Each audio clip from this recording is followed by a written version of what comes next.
You got some problems that you wanna solve? Then let's chat. That job getting on your nerves? Then let's chat. Girl, you know I can relate, so let's chat. Cause I'ma tell you what the bottom line is. I'ma tell you what the bottom line is. I'ma tell you what the bottom line is. I'ma tell you what the bottom. It's your girl Cece. I'm your hostess with the mostest. I'ma tell you what the bottom line is. All right, hey everybody, welcome to another episode of The Bottom Line Is. It's your girl Cece, and today's guest is my girl Shardae. Hello, everyone. So Shardae, tell us about you and what you do. So my name is Shardae Carter. I'm so excited to be here. First time on a podcast. And Yes. I'm so excited today we'll talk about grief. But before we get there, Cece wants me to tell you guys about myself. So my name is Shardae Carter. I recently opened my own private therapy office. I specialize in actually helping people navigate life after loss. So I just recently actually coined the term, or at least coined the term for myself, as being the grief relief strategist. And with that, I absolutely love working with people who are navigating just different losses throughout their life. And so I know people definitely struggle in different areas and different ways. And today we're actually going to talk a little bit about just different things that people grieve. And so I'm super excited to be here. And so I'll turn it back over to you. Excellent. So stay tuned. I know this is something that I feel like a lot of people don't deal with, unfortunately, because we're just told to kind of just quote unquote man up and move on. You have your moment, but then, move on. And when people think of grieving, they think of just losing a loved one, but it can be a lot of different things, grieving the life you once had or some type of relationship or friendship. So today, just like Shardae said, we're going to kind of break it down a little bit and then, close out with talking about tips of how to manage that and, get through it instead of just being told to man up. Okay. Mm-hmm. So what do you say when somebody comes to you? Like, how do you start off a session when it's grieving is the topic?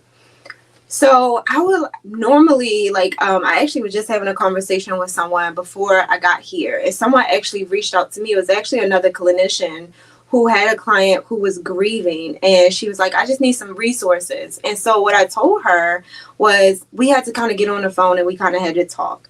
And the reason for that is because I like people to also understand that not everybody grieves the same.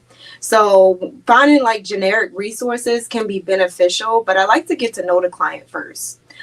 So generally when I have clients come to me and they talk about they might be initially coming to me for the loss of a loved one, but I like to first talk about them. Right. And so in many times and in many cases, when people lose someone, especially somebody important to them, they generally feel like they lost their purpose. Yeah, that's true. Okay. Right. Think about even with your grandma, prior to her passing, you were her caregiver. And so a lot of your life and your day to day was surrounded around doing that. Right. And so generally, when that person passes away or that person leaves your life, then not only that person leaves your life, but sometimes your purpose. And so we generally, I like to talk to people about that, the relationship that they had with that person that they lost. And just like you mentioned before, people grieve all different kinds of things. So I actually have clients who have lost their job. And I had a client. That's a big one. Yes, I had a client who, and the reason why I actually even went into this field is because I kind of did a scan of what clients I enjoyed working with the most. And this client that I'm just kind of thinking about in particular, she actually kind of broadened my eyes up to what grief can actually look like. She actually experienced the loss of her job due to a health complication, and she was no longer able to do her job anymore. And so she had to kind of do an early retirement. And that was unexpected. So it was some complicated grief there, because there are all different types of grief. And one is a complicated grief. And oftentimes complicated grief, it's a bunch of different losses all compounded into one. So if you lose someone unexpectedly, or lose something unexpectedly, now you got to readjust. And for this particular client, with her having to walk away from a job that she had, this was a job that she was probably about 5 years away from retiring from. She had a very high prestigious position, and she suffered a health complication, which caused her to no longer be able to perform at the same level. And so, with that being said, a lot of her purpose was wrapped around her job, right?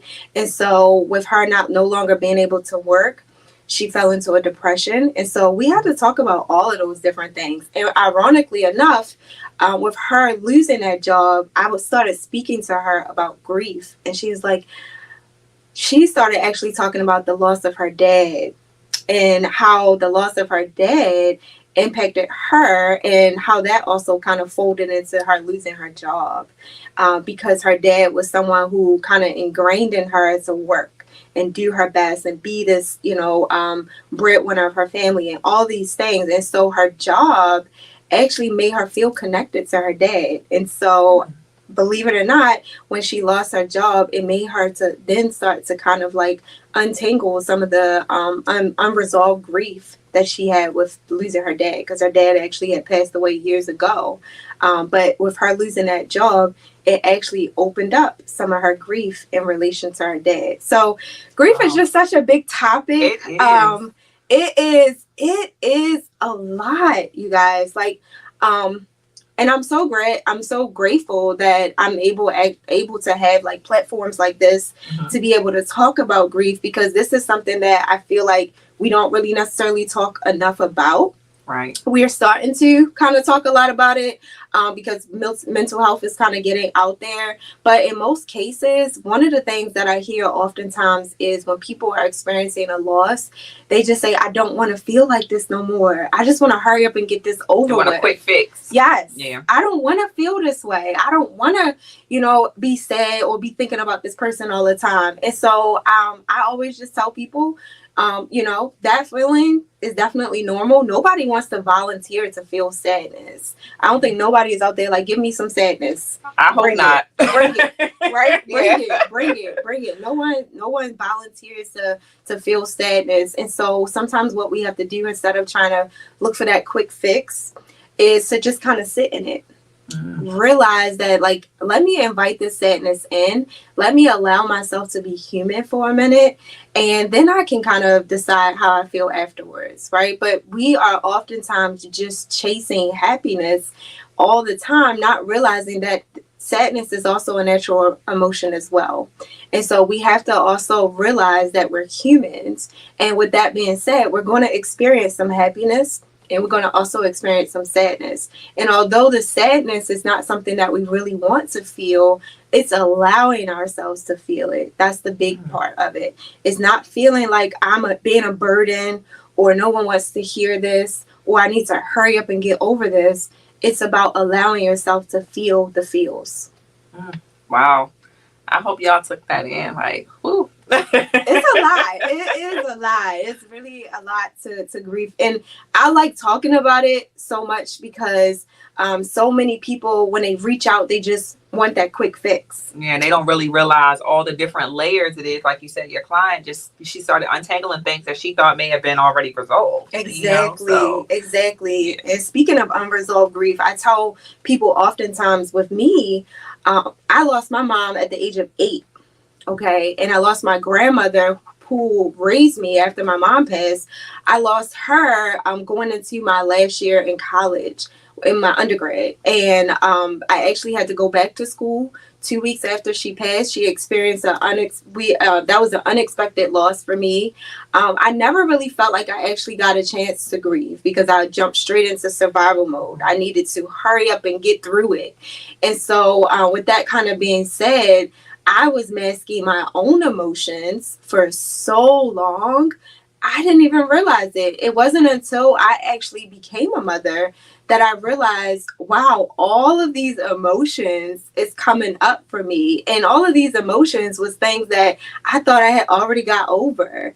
And so I learned that grief is not something you just get over. It's not something that is like, oh, I'm healed now. It's not a wound where you just sew it up and now it's fixed, right? Grief is one of those things that you can just be walking down the street and you hear a song and it reminds you of that person. And now I'm feeling almost like I found out that they passed away just that minute. It brings you right back to that moment. And so sometimes I oftentimes associate grief with ocean waves. They come at you sometimes and they knock you down, and then sometimes they just push you over a little bit. And that's okay to feel that wave of grief that comes at you.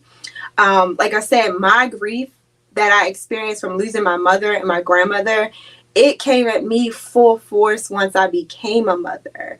I think that over time, when they did pass away, I was so much in survival mode that when I felt the grief, I just coped with doing work, going to work.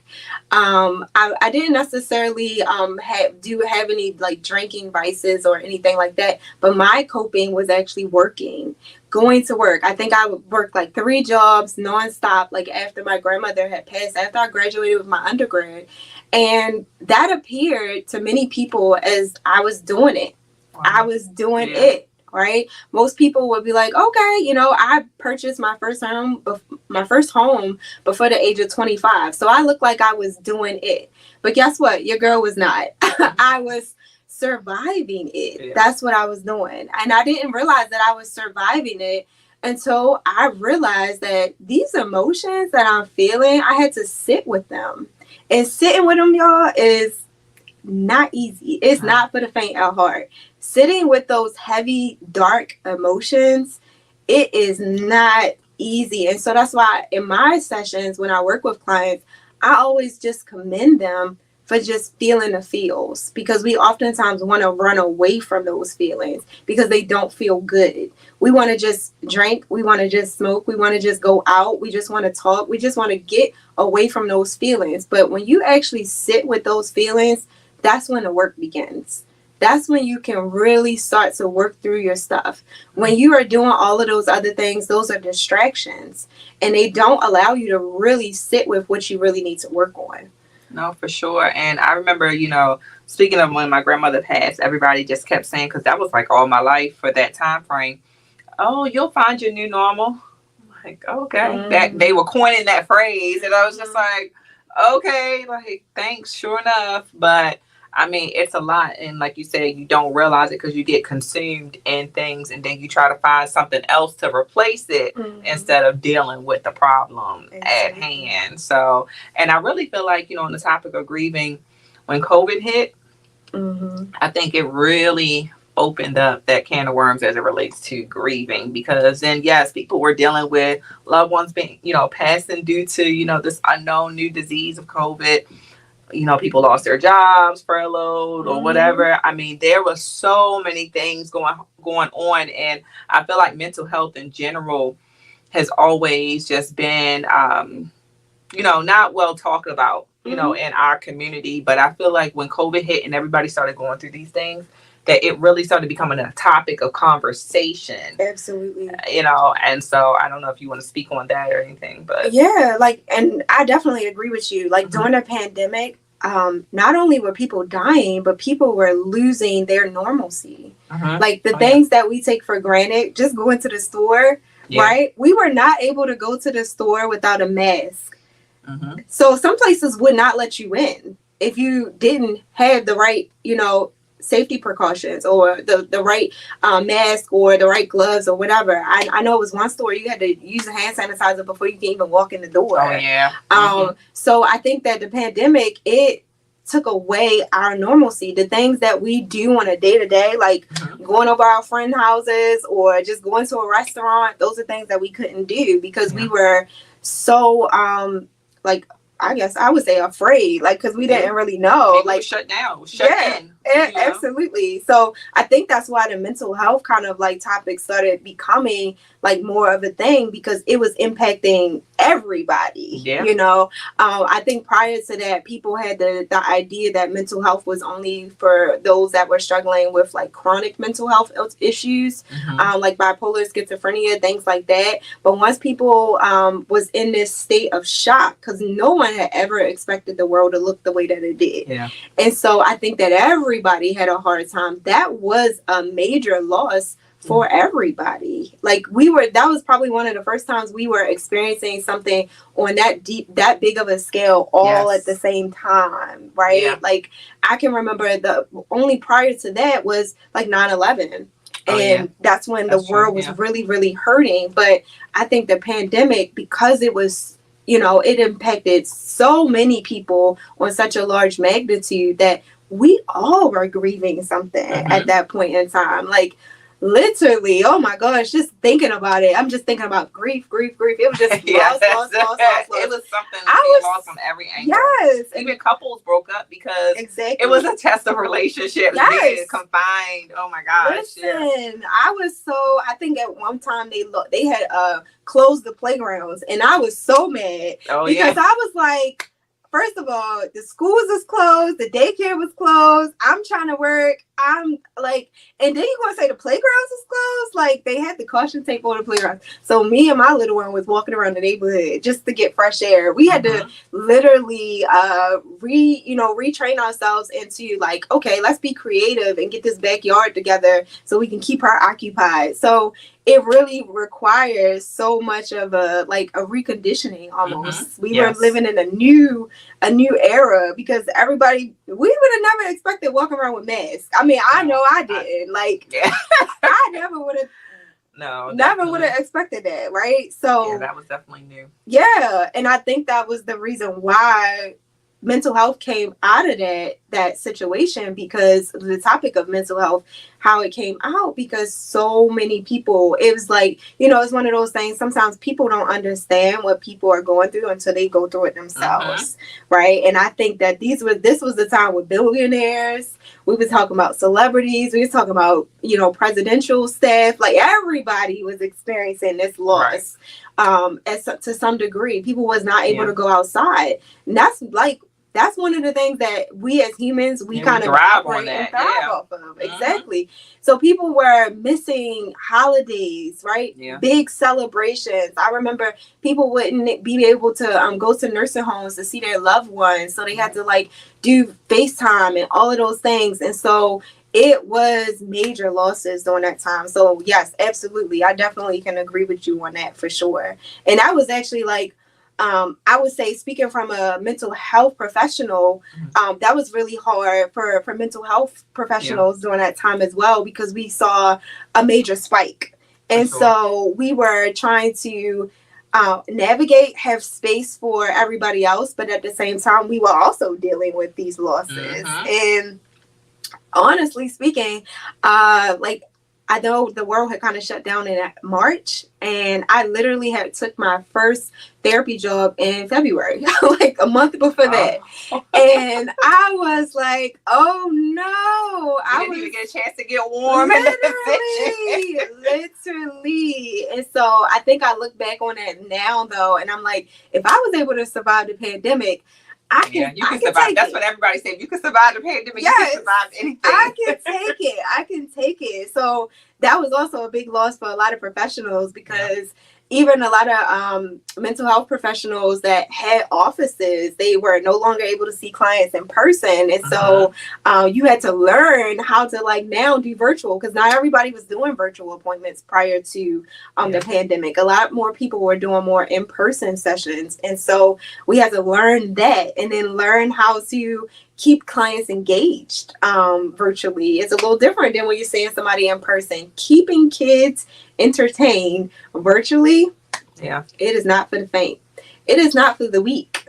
But I survived it. That's right. How about saying you're a survivor? I survived it, and I was like, yes. So I absolutely agree. I'm sorry I went on. No, it's fine. That's fine. So, but I was thinking what you were saying too about the kids, because that was hard for them, you know. So when you have, like, how do you deal with kids and grief? So of course, you know, during the pandemic, they didn't understand why they had to be in the house or why they had to try to sit still and do virtual learning. And they also may have experienced loved ones and things like that. And that's new. I mean, I had somebody I know recently lost their grandmother, and their child was still in the single digits. And they're like, well, when is grandma coming back home? Like, how do you explain, you know, grief to a young child? Listen, okay, so, and that's a good question. Thank you for asking it. I actually was put to test with that myself, with explaining it to my little one, because my paternal grandmother passed away last year. And my little one was 5 at the time. And I actually really kind of struggled with trying to find the right words to say to her so that she wouldn't be afraid, and that she would not like be kind of, because my little one, she's very sensitive when it comes to things. And so one of the great things though is I have a picture of my mom in my office. And so my little one, because she's understanding about family dynamics, she oftentimes asks like, where's my mom? And so I show her a picture, and I explain to her, even prior to my grandmother, my paternal grandmother passing, I explained to my little one that my mom was in heaven. And I explained to her that she passed away and all of these things. And so when my paternal grandmother passed away last year, I explained to my little one that she had passed away. And then she was able to make the association that she passed away just like your mom passed away. And I commended her for that. And I was like, okay. And then the next challenge was the funeral part, because it was very scary. And I was like, I don't know what she's going to say. But I kind of like, honestly, I had to also understand that with kids, they're very curious, right? And so their imagination can run wild. Whereas though us as adults, we've been around for a little longer, so we know what like death looks like sometimes, and we know, you know, we can kind of process it. And so with little ones, I don't normally work or see little ones in my practice, but I do help a lot of parents navigate conversations with their little ones when they experience like losses and things like that. And so what I oftentimes encourage them to keep the conversation open, kind of allow your kids to ask questions because they're curious, right? Because this world was new for them. And so they're trying to figure it out and make sense of it all. And so the more questions, the better clarity that they get. And so I try to encourage them also to not be afraid of death. So not trying to put too much on them, because sometimes kids will, if you start speaking about death in a certain tone, they might start to get a little anxious or worried that you're going to die now.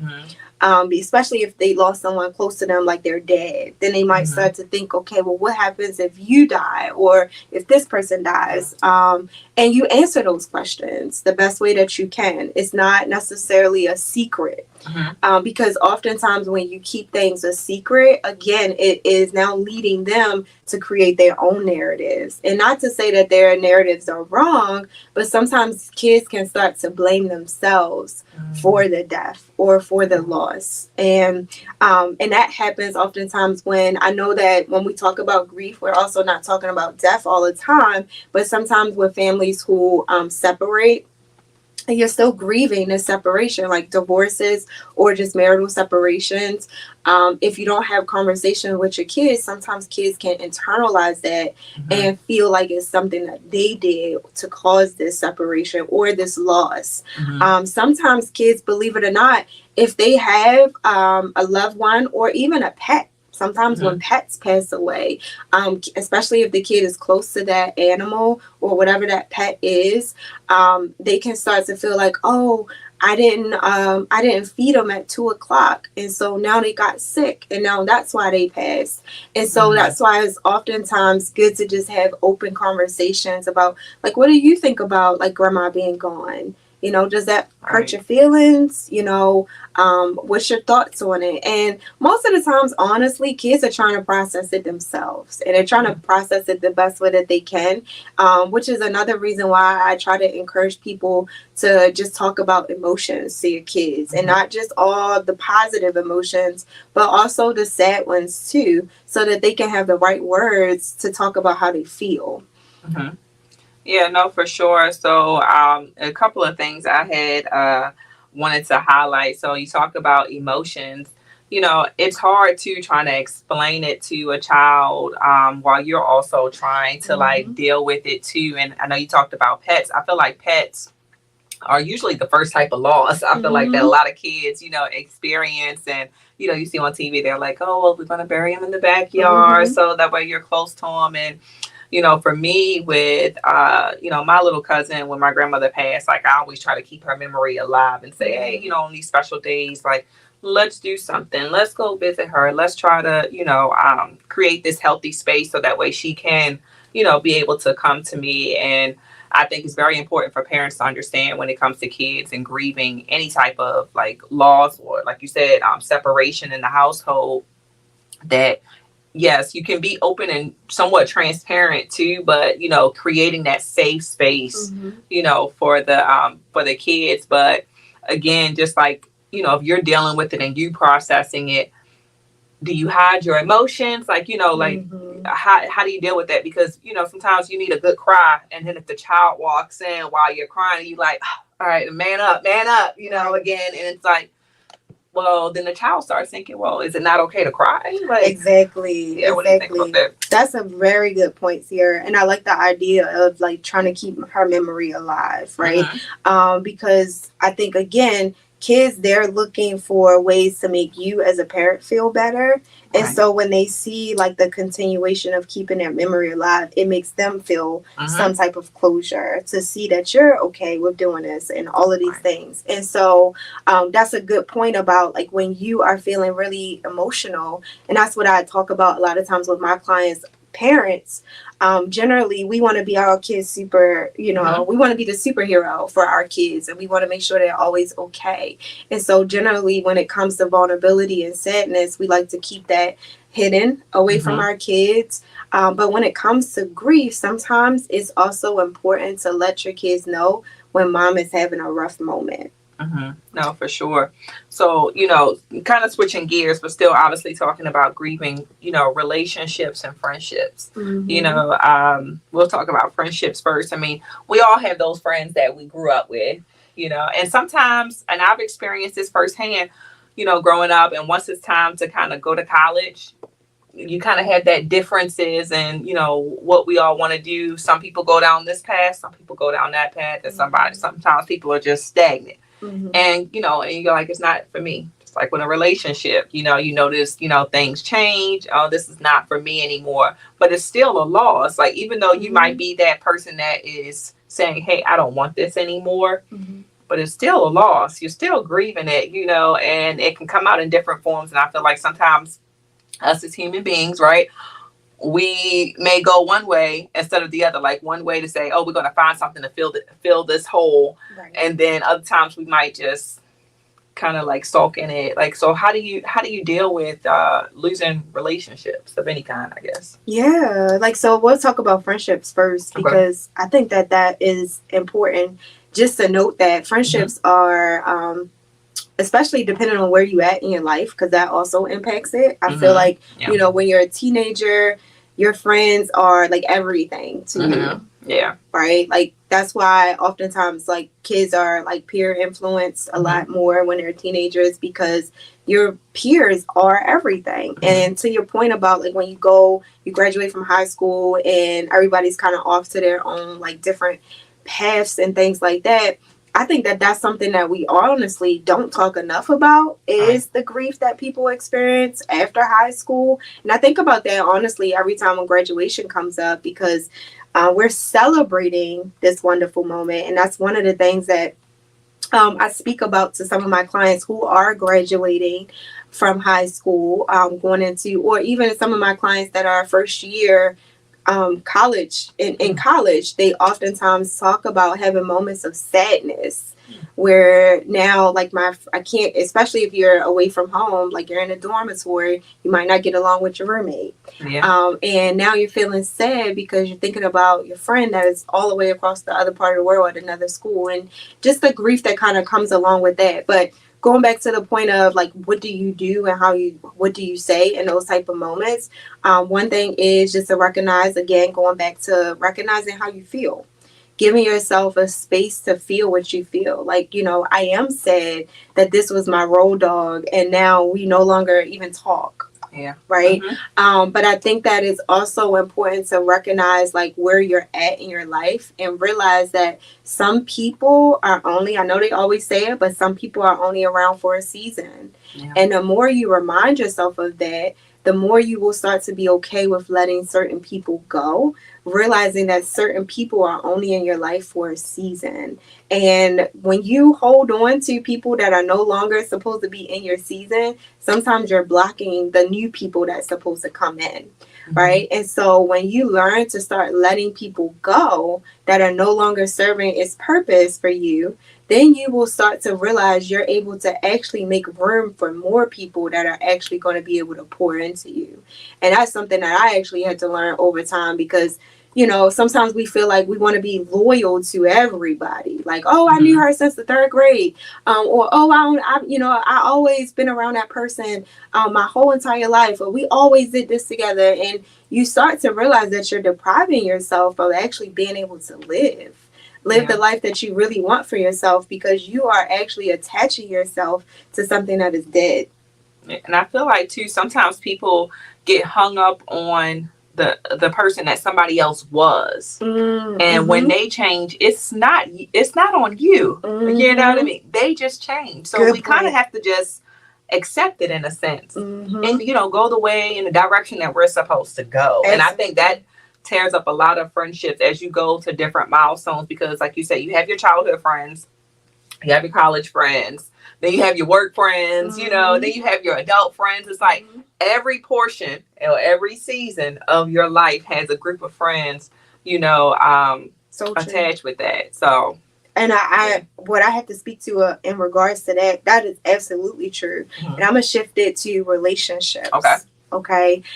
Because I feel like we also do the same with relationships. We can start dating a guy and they wine and they dine you and you realize 2 years later that this person is no longer doing that same thing. And so we sometimes get stuck in those type of cycles where we're holding on to who that person used to be, not realizing that they're no longer acting that way. And sometimes it's not always you. It's not your fault that they're acting that way. And sometimes we have to like look at things for what they are versus what they used to be, right? And that's also grief associated with that. Realizing that I have to no longer keep on putting myself in this cycle, but I have to actually really realize that that person or that thing, that whatever relationship, that is no longer here. I have to realize and actually truly accept that, because then if we don't, then we stay in this cycle, and the cycle is not always going to be producing good fruit. Sometimes it will start to create resentment. Sometimes it can start to create anger. Sometimes it can start to lower your own self-esteem, your own self-worth, because you are trying to hold on to something that's dead.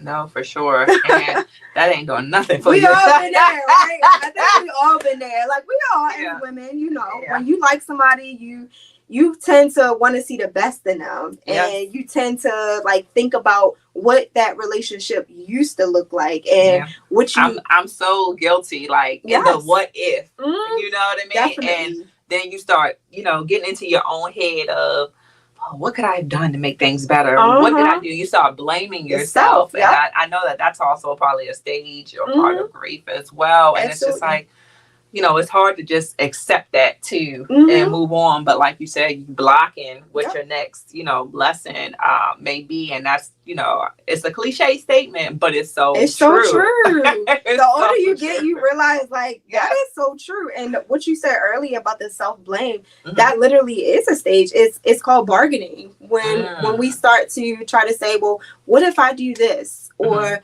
maybe if I do that, then this person will like me again, or, maybe if I call this person every day, or maybe if I don't call this person every day, is you're trying to bargain with something that is already dead, that you have to kind of like let go. Sometimes it's, again, reminding yourself that this is not all me. This is not all my fault. Like, a relationship takes two people. It's two to tango. Okay? I was just about to say, two to tango. Yes. Two to tango. And when you are holding on to something that's already dead, it starts to weigh you down. Like, you're holding on to something that is not going to be repaired. I'm not talking about relationships where you just gave a person one time and you're like, I don't play, bye. Yeah, not the quick stuff. Not that. I'm not talking about that. I'm talking about when you really set in it and you let it marinate and you say, you know what?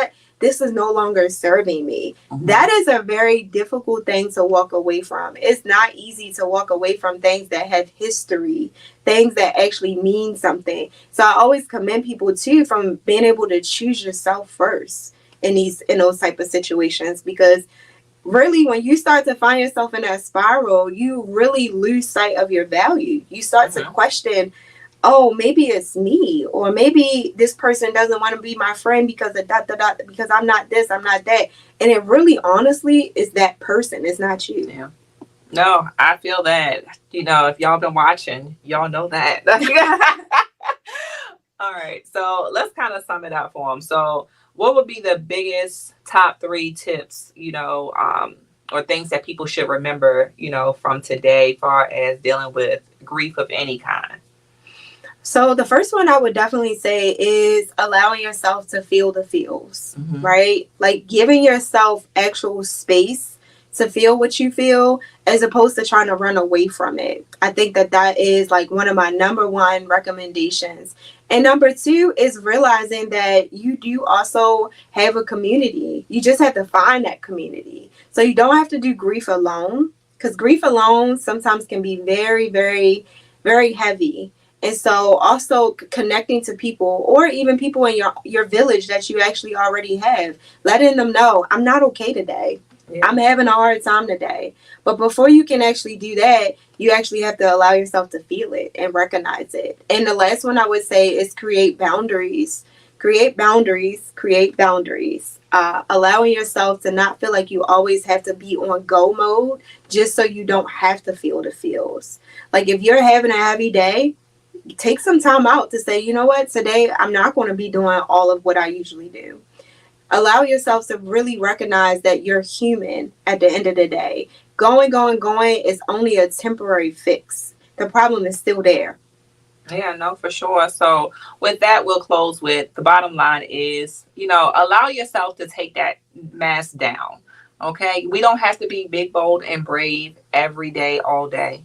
We're all human. We go through issues, and it's okay. We're going to be okay. Naturally, we're going to bounce back, but it's how you bounce back and allow yourself the grace to do so. So we hope that you learn something that you can share with others. Make sure you like, comment, and subscribe. And then Shardae, how should they reach you if they want to talk to you more? So I actually have definitely so many different social media handles, but I will tell you my first one is on Instagram, which is Dae, DAE, the number 2, DAE Counsel. So Day to Day Counsel. That's the name of my practice, Day to Day Counseling Services. So if you ever want to look me up, that's where you'll find me. I also have a Facebook page with the same name. All right. So make sure you go ahead and reach out to her. And what was that tagline you call yourself? The Grief Relief what? Strategist. All right. So get with it. So thank you all for tuning in. We'll talk to you soon. Take care. Thank you. I'ma tell you what the bottom line is.